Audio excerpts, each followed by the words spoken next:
itong ingredients ko sa sushi. Ito ay dami octopus. Ayan, binili nila. Ihalo ko sa sushi ko. Egg. Ayan.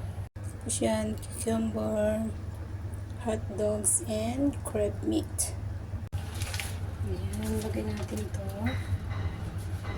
Lagyan natin siya ng rice. Ayan, lagyan natin siya ng rice.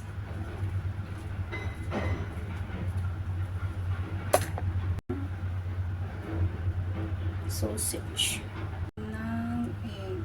Yan. Natin siya ng cucumber, ng crab meat. Yan.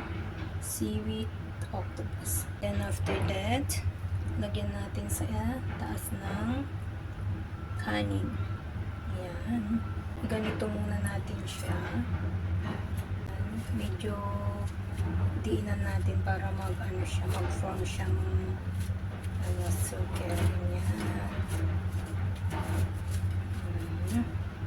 Then after that, ano natin nito. Medyo diinan natin para hindi siya yan, diinan natin na ganyan. And then, i-open na natin. Yan. May seaweed. May sushi na tayo. Pagkatapos alisin lang natin sa may una. Ayan.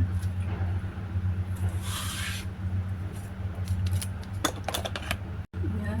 Ikat lang natin dito sa may una. Kabila din. Ayan.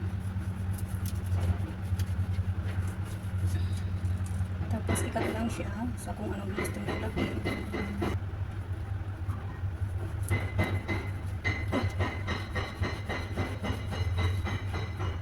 My homemade sushi.